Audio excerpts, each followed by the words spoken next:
Horses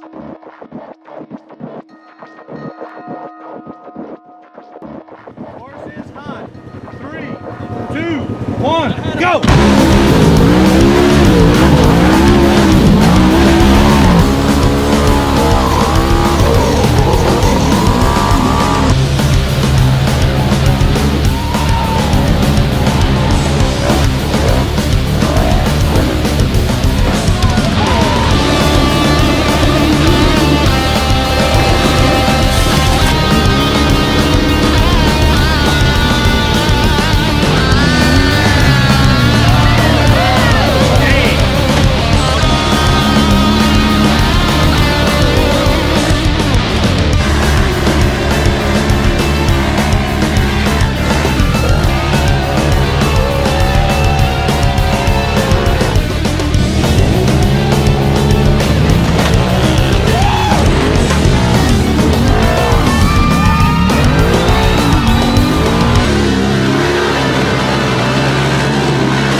What's going on, guys? Hey, welcome everybody.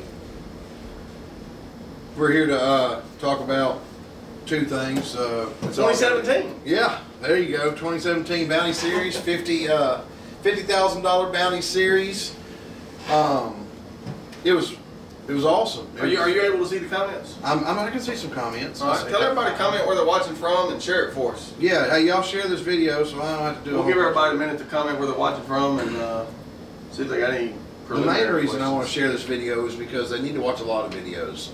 I don't know, if you were not at this past event at Dirty Turtle Off-Road, you missed by far the best hill killing challenge UTVs. I've seen a handful of comments. Well, the biggest thing is when people see the word UTV without the bouncers, they just they kind of underestimate those guys. Well, I got news for you. They climb some hills that the bouncers struggle on. I mean, the series as a whole was good. We were talking about earlier, we had 2 hills all year that were considered unclimbable and are still considered unclimbable. We had several others that were considered unclimbable that now they can't say that about. But there were 2 all year, and I mean, still they were so clear, so close on both of them. One of them was every hill was climbed but 2. Yes, the whole year. A whole year. That's 25 hills at 5 different parks, picked by who knows how many different people, because the parks are the ones that picked these hills and decided that's what they wanted to show off. And under advisement, I mean, if Clyde gets there and goes, man, that's way too easy, because that's what we're running into these days. But in all the parks, a lot of parks do underestimate the UTVs that don't follow them very well. But all the parks done a bang up job. They worked hard and made sure we had a great event and everything ready to go when we got there. I mean, we get to some of them and we're just, man, we got to have something a little tougher than this. And we do it with the bouncers and UTVs now. The things that these suspensions, tires, motors, well, the drivers. other angle of that is they're used to race hills. Yeah. Race hills we try to keep obviously not a bounty hill. It's more about the fastest time to the top. And the bounty series was something new this year, so yeah. We learned a lot, and I think the drivers absolutely love the format because they like running hills without a clock for sure. And there was a show this weekend. We had climbage, of course. We had breakage. We had carnage. We had fire. We had blowouts. We had frame damage. We had suspension damage. We had drivers are obviously damaged before they get there. Like Wiggins watching from Orange Mountain. That's right. Represent your clique. Orange Mountain. What's your favorite color, Mike? But it was fun. I mean, it went great. Hill 1 was a great warm up. Kind of feel your bike, kind of get to make sure everything's suspension's working. Check your tire pressure, see how it's eating it up, see how it's hooking. Hill 2, right into the goodies. The top half of Hill 2 started with flips right out the gate. ended some really good racers.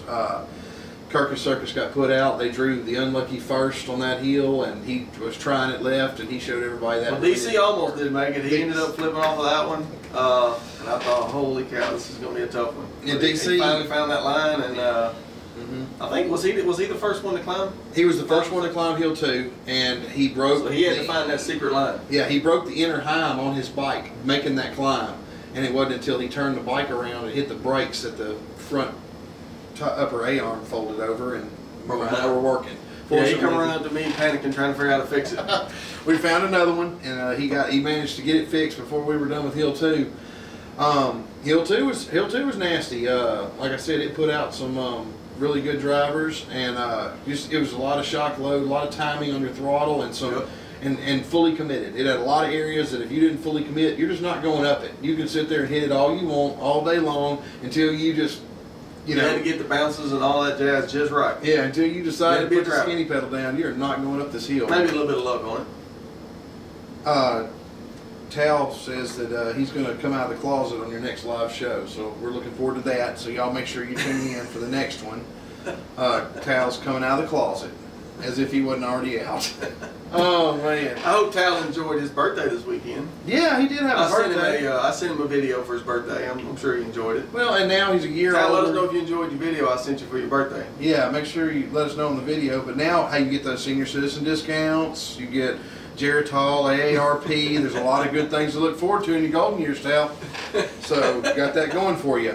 Trip Pullen is watching. My man Trip. Golden years. I hope Trip comes down. I know he got called away early on some family business last year for the Bikini Bottoms. I hope he can come down and hang out with us again. Enjoy hanging out with Trip Pullen.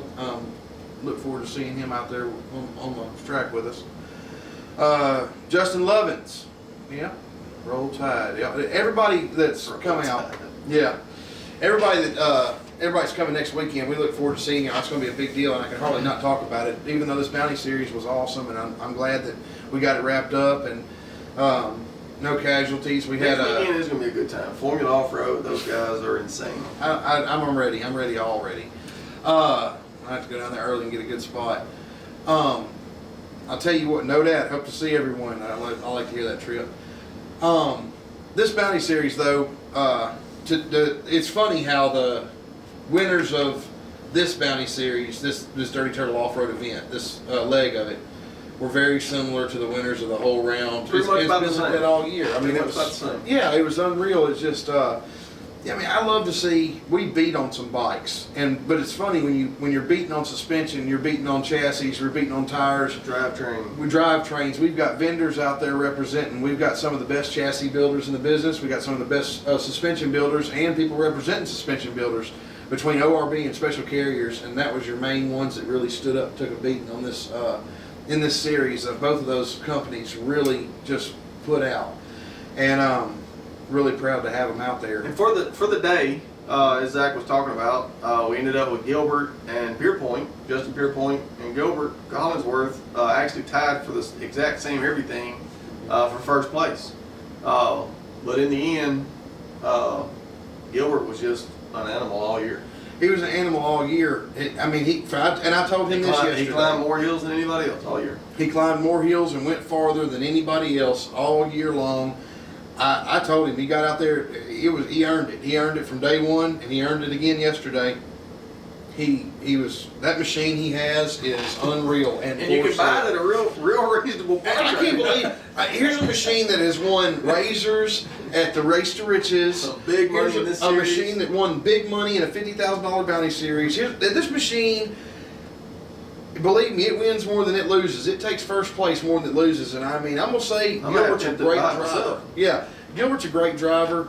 But I want to see who gets it and see if it's all driver. I mean, we had some great drivers out there. We've got some real hill killers that have really. I've always been a firm believer that it's 80% driver, 20% rig. Oh yeah, that's kind of where I lean when it comes to driving. Well, and talk about the big motors and big horsepower and everything else. And I don't know how much horsepower that bike's putting out, but I mean, it's putting out enough to really sling those tires hard. And of course, he's got some. Well, those tires aren't big diameter. Yeah. It's bottle fed. Yeah, it's bottle fed, and it will go. But I'll Justin, tell you the difference is he wasn't scared to make a commitment when it was time to make a commitment. Him and Pierpoint, which was proved on Hill 5, since they were the only two to make it out the top. Justin hit hill. Nobody thought you could hit a straight up ledge wall at 45 miles an hour, because you had to hit that to get. Well, that was about a 2-foot ledge that was Yeah. just straight up to clear a 7-foot ledge. Yeah, to clear a 7-foot ledge. I didn't think that would have been the way they would have climbed it. And he proved us wrong. He knew it before he did it. He called it. I was down there with him. He said, "No, you just got to hit it." DC told me that that's what you had heard, and he said he couldn't commit that. No, I told him, and I told him that. I said, ironically enough, what it's going to take is this is going to have to be a ramp, and you're going to have to hit, and you're going to have to use the force and try on the upward angle. And obviously they were starting in mud, and it was with a little bit of mud at the bottom. Turned out to be a soft landing for a lot of drivers, though. Thank goodness. Stacy, I don't want to talk to you, man. I miss Stacy so much. I know he had some important stuff to do, or he would have been out there with us, and I don't even care about that. You should have came. But I also, Stacy, you're in trouble. I know. It wasn't the same without Stacy. I don't think I'd count Stacy out too much. Nah. Well, he sold his buggy and then abandoned us on the finale. Well, that brings up a whole other point. A lot of these guys have been running 4 and 5 weeks nonstop. Yeah. So it's tough for those guys to keep doing that. Oh yeah, it's me. Yeah. Exactly. Oh, and you and everybody. It's we're coming down to the Colorado trip. We like to mix some stuff in. But we did real good. We've seen some guys come out and really just put on a show and really show out. And Travis Skelton throughout the season has been that guy that just was not scared to hit it. Yeah, wasn't going to give in, wasn't going to give up, and just kept hitting it. We really didn't see a lot of carnage until Hill 5 on this last one. Did you see his hit on Hill 5? We've seen a lot of carnage. I thought he was going to make the hill, even though the buggy was upside down when it got up over the 7-foot ledge. I figured he was just going to be laying up there on top of it, going, "Hey, if y'all flip me over to the left." You know what I mean? But flip me all up on top. Yeah, he hit it so hard, and so he was really impressive. A lot of those guys did try that commitment line. Yes. But apparently it had to be just right. You had to be on those rails to get it just right, because only 2 people made it happen. Justin said skinny pedal, Roctanes, and ORB suspension. And then once they got over what they thought was the hard part, the next ledge wasn't very big, but it gave both of them a fit. Well, and they had to back up and get that right line on it and hit it and get it. There was a couple of good shots of action out there. I saw a lot of people studying the hill above that first big ledge, and I went, "We'll figure the rest out after you. If you can climb this, you got that. I mean, you don't have to walk up there. I don't have to, I don't know how to go." But yeah, so I knew that first ledge was going to be a doozy, and it was. But it made for great entertainment, because nobody slacked off on it. Everybody hit it, and they hit it till they broke or they run out of time. I love the hills. I thought the finals was the perfect hills for the Valley Series. For yeah, sure. Scott and Tina, they did a great job. I don't think any of the drivers would say any different, for sure. No, that was the way it's supposed to end.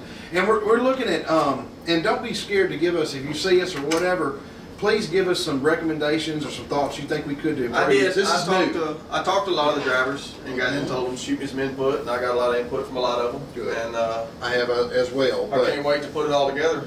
We got the finals coming up this weekend, and then we'll start releasing all the information for next year. I'd like, and like I said, I don't know what they got planned, but this is a relatively new, but I think it's going to be big, because it's a lot of fun. It's an expensive series, because you're having to push these bikes to the absolute limit, and you take Gilbert came out fairly unscathed, short of pump jack. Him running his bike so hard, his intake blew loose. Was absolute. But that had to be his only failure for the entire season. I believe you're right. Well, no, he had said he'd broken one axle. Oh, but obviously no. It didn't hold him up too bad. No, he had the other 3 singing. But speaking of pump jack, that was an absolute thrashing. Pump jack was a fun, good park. I liked Pump jack, and even though we did not nasty where we started was a really good park. Yeah. All of that went really good. The hill they call Rocky Top at Pump Jack, it was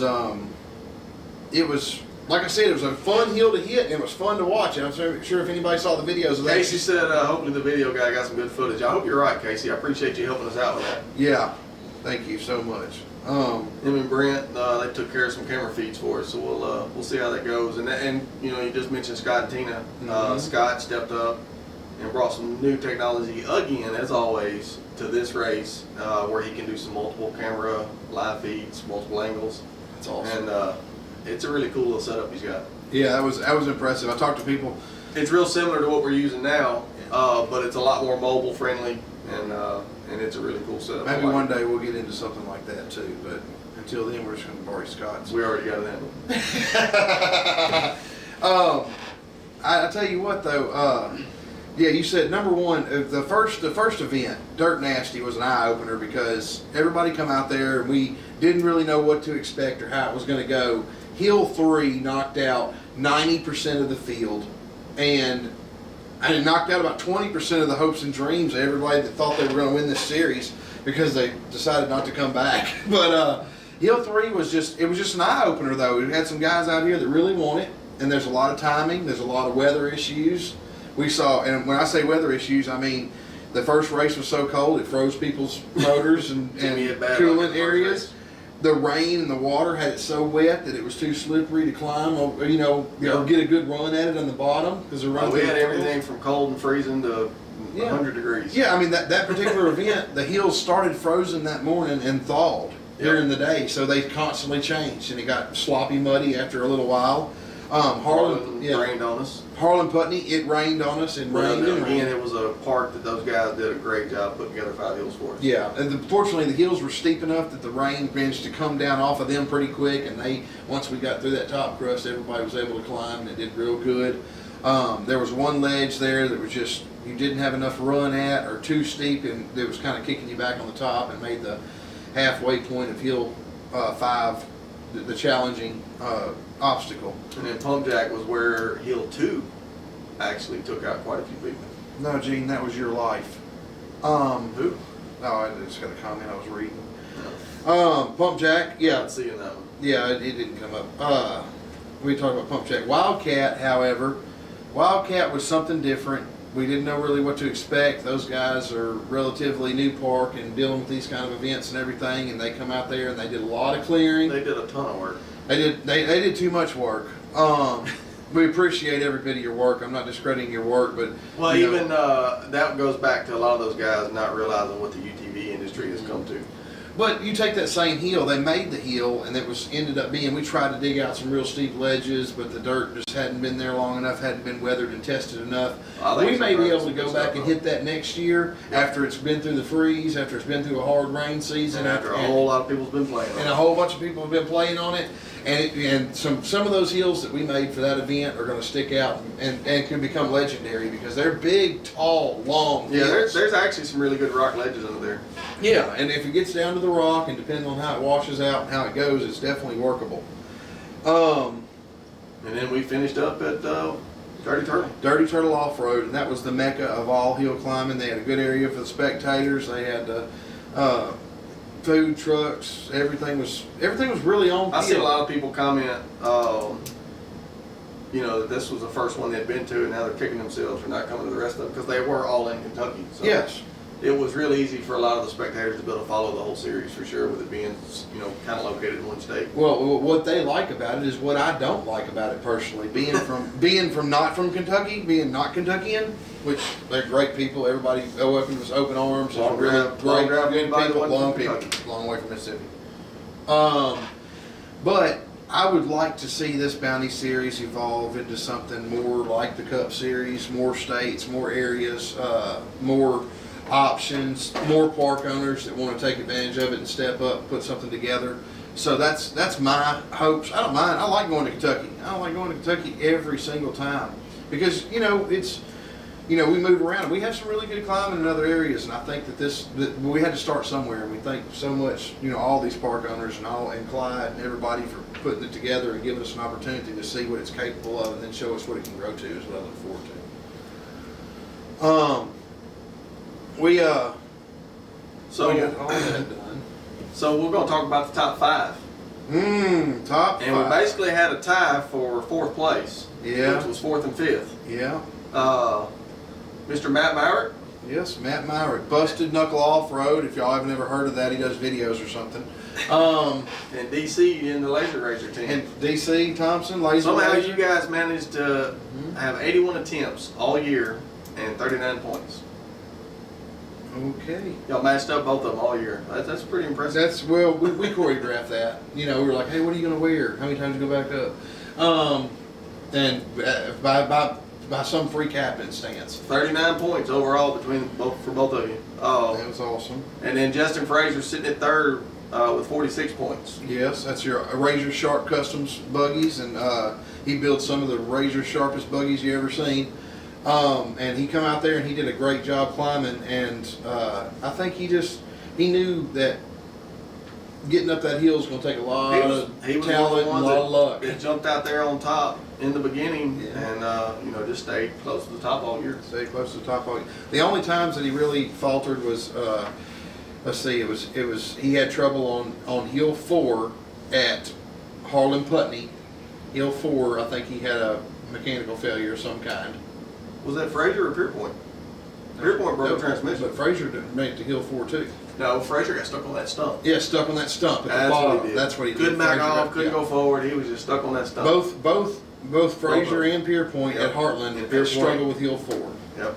And that bringing up Pierpoint, he ended up with 50 points, 4 points ahead, sitting in second place. Yeah. And then another guy that, as it was mentioned on the podium, built his own rig. All those guys build their own rig. I mean, I don't know if that's coincidence. I don't know if it's just luck or if that's just the way it's got to be. But in this sport, you learn quick. If you don't know how to turn your own wrenches or you don't know how to fix things, you're gonna spend a lot of money. And you got to drive them, no matter who built it. At the end of the day, you got to drive them and you got to trust your stuff, and that shows too. They build these buggies and then they get out there and they hit on them harder than anybody does, and they prove themselves time and time again, and that shows faith in your own product.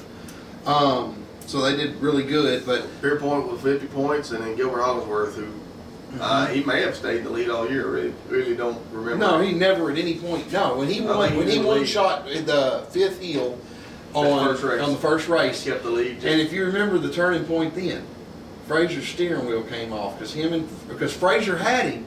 Yep. If he would have one shot it, because Gilbert had one backup. And Frazier was going to take the lead for the series for the first time, takes off at the starting line, and his steering wheel was not locked in. And that was the only time that Gilbert ever stood any chance of not holding down the first place spot. Yep. After that, he held the first place with 57 points. Yeah, and he earned the first place spot the rest of the series. We kept the pressure on all year. And he didn't slack up on any of them. None of them. He gave it all he got, and that was definitely enough.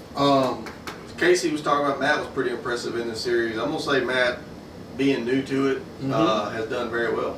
Matt's actually doing pretty good in both series. Matt's doing great, and he's getting out there, and he's working on his buggies. I know that he's going to be in the shop. Stealing parts from one and put on the other. Yeah, he keeps rebuilding. Now, I'm going to say he did put a whooping on her this time. That whole rear end, not so much the front part, but the back part took a licking. He was hard on her. Yeah. He had some, there were some shocks broke loose. So where are we going to head to this weekend? Let's talk about that. Finally, we don't have to drive 8 hours, 9 hours, 12 hours. 11 hours? We only got to drive a couple of hours, and it's going to be the most worth it couple of hours that we get to do. I'm not saying everybody like that. Some of the guys have to come this way, and they've reaped the benefits of that all year. But man, we're going to be at Bikini Bottoms in Dyersburg, Tennessee. It's going to be the showdown of showdowns. It's the final Cup Series finale. We have special guest Iceland. Are they Ultra 4? They Formula Offroad Icelandic teams. Formula Offroad Icelandic. They've already hit the U.S. in the containers, and they may have arrived at Bikini Bottoms today. If not, they'll probably be there tomorrow. And Bob has been up there working hard on getting everything ready. For the people that do not know, they went out. They've hired survey teams and surveyed Cable Hill at Grey Rock, a legendary hill, very well known, and one of the most exciting hills to watch climb in the racing world. And this hill's not going to be called Cable Hill, No. And it's obviously not exactly the same, because Bikini Bottoms from top to bottom is probably 3 times longer than what Cable Hill is. But it has a section in it that has a lot of similarities to Cable Hill, and it's just going to give us a little bit of learning experience on how to build some stuff Yeah. you know, for some other things we'd like to do in the future. Well, that's what it's basically doing. It's giving them a starting point. You take one of the legendary hills and you try to mimic the good parts of that hill, pull out the strengths of it, mimic those, hire construction crews, everything else, and try to get something worth climbing and building and something interesting. Hats off to those guys. Well, Meadows said it doesn't matter if it's 8 hours or 45 minutes. Better believe that truck will be doing 90. Yeah. I know what he's talking about. Apparently, I passed him last night coming home. It happens. It happens. So I had to get home and go around a dozer today, working on the track out there at the Memphis Motorsports Park for our track series we got coming up October 14th. So that'll be coming. That's going to be exciting. More stuff too. Never ends. The new hill with the cable similarities will be run at the finals. Yes. Now, the one thing that will be a little bit different for the finals is, let's talk about the schedule a little bit. Thursday at noon, these guys will be allowed to test and tune on the courses that we will be racing, which is the first time we'll be doing that. And that'll be for every class. The Formula Off-Road guys will be playing and testing Thursday.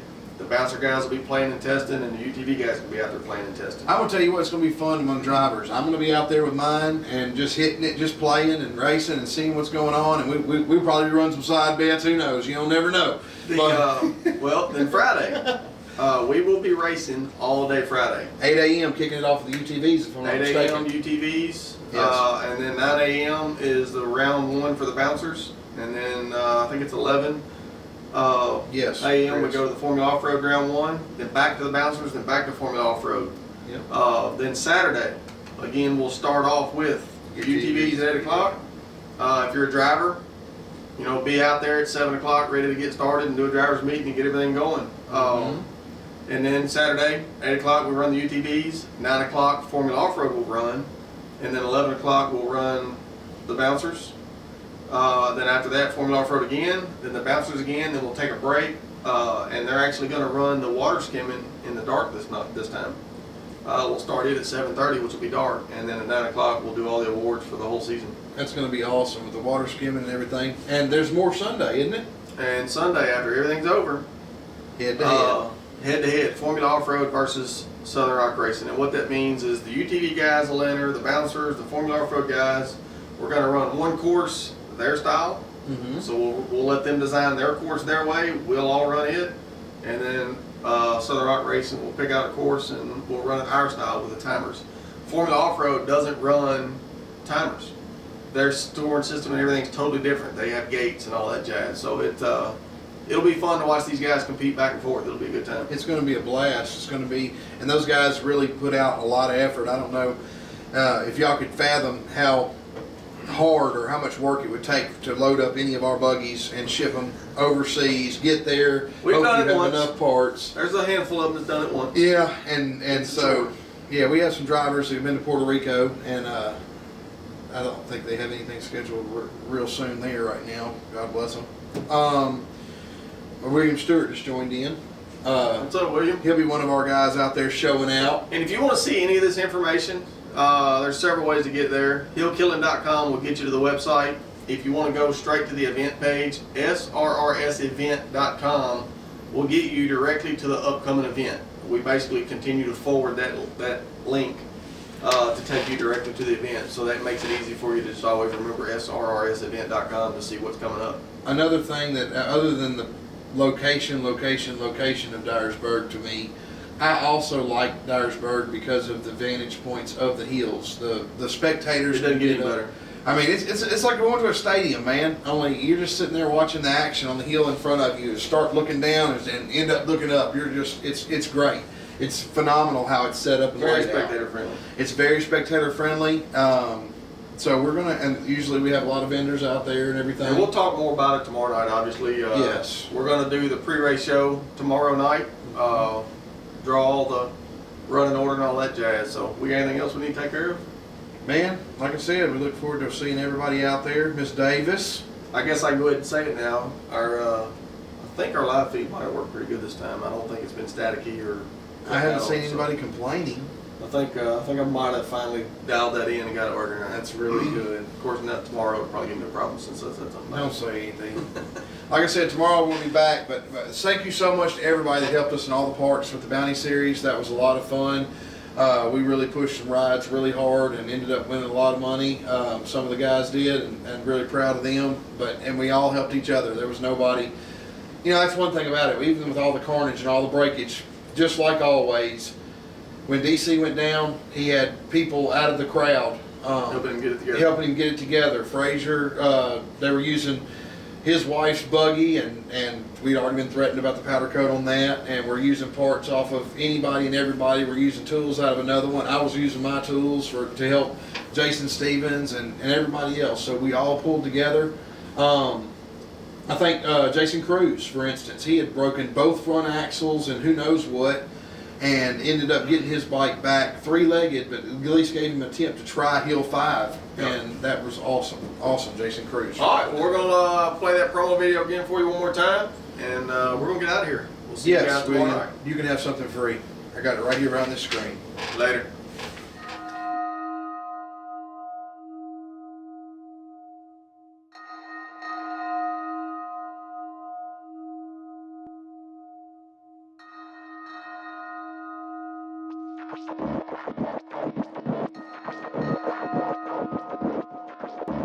Horses hot. 3, 2, 1, go!